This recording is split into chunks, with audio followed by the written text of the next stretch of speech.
Hai, Assalamualaikum teman-teman. Pada kesempatan kali ini, kita akan belajar tentang Git untuk pemula. Jadi, pada pembahasan pertama kali, kita akan mengenal Git dan juga fungsinya. Namun, sebelum berkenalan dengan Git, sebaiknya kita mengetahui latar belakang dan juga mengenal VCS terlebih dahulu.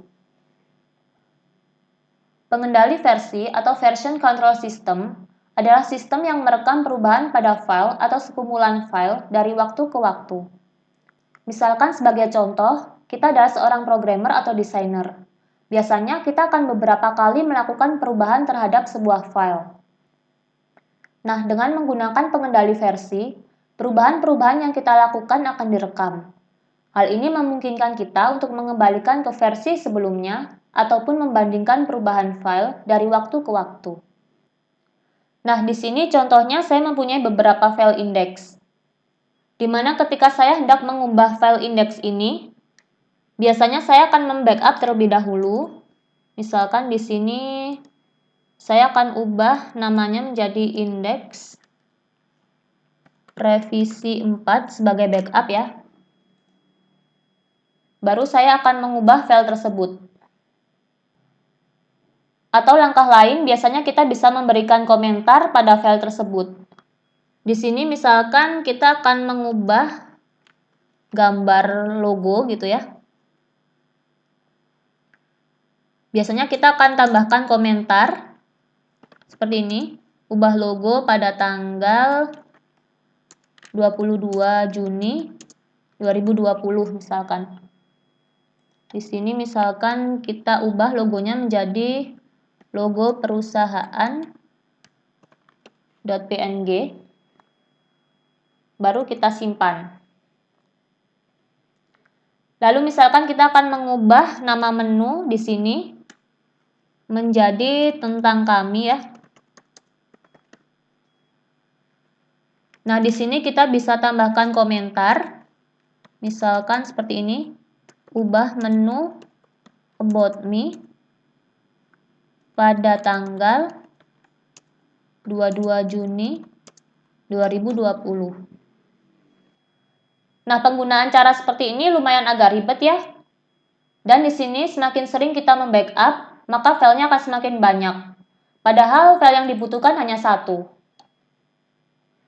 Nah, itu tadi adalah contoh kasus ketika kita bekerja sendiri. Lalu, bagaimana ketika kita bekerja dalam tim atau berkolaborasi? Wah, lebih ribet lagi bukan nantinya? Nah, berdasarkan pengalaman-pengalaman yang pernah ada, sebelum menggunakan Git, biasanya tim developer atau programmer akan membuat kode di lokal. Nah, setelah dites di lokal sudah berhasil, biasanya akan diupload ke server gitu ya. Nah, bagaimana jika dua orang atau bahkan lebih mengupload file yang sama tanpa merecek dulu file yang ada di server? Nah, pasti hal ini akan menimbulkan bentrok atau kekacauan.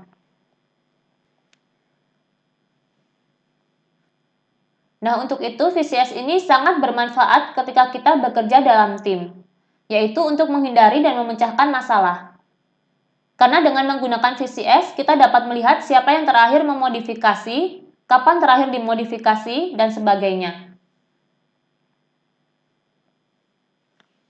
Nah, selanjutnya kita akan mengenal sejarah singkat Git. Pada tahun 2002, proyek kernel Linux mulai menggunakan divisi S terpatenkan yang diberi nama Bitkeeper. Namun pada tahun 2005, hubungan antara komunitas yang mengembangkan kernel Linux dan perusahaan komersil pengembang Bitkeeper terputus, dan status alat bebas biaya dicabut. Nah, kemudian hal ini mendorong komunitas pengembang Linux, khususnya Linus Torvalds, pencipta Linux, untuk mengembangkan alat sendiri berdasarkan beberapa pengalaman yang mereka pelajari saat menggunakan Bitkeeper.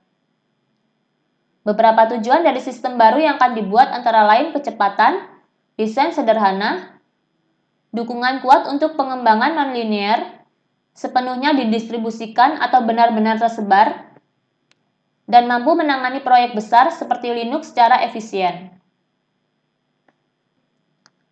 Nah, setelah kita mengenal apa itu VCS dan mengenal sejarah singkat tentang Git, kita bisa mulai mengenal Git. Jadi, Git merupakan software yang menerapkan VCS.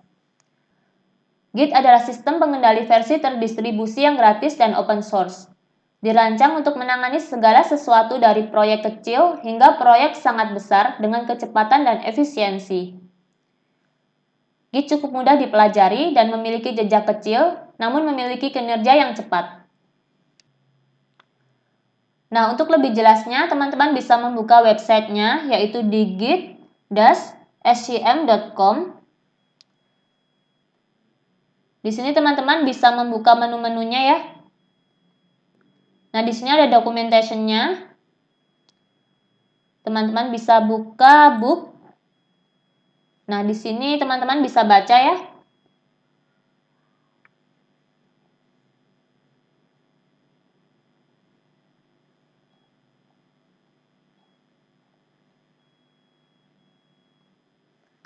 Oke, sampai sini dulu perkenalan dengan Git-nya. Kita akan lanjut pada pembahasan berikutnya.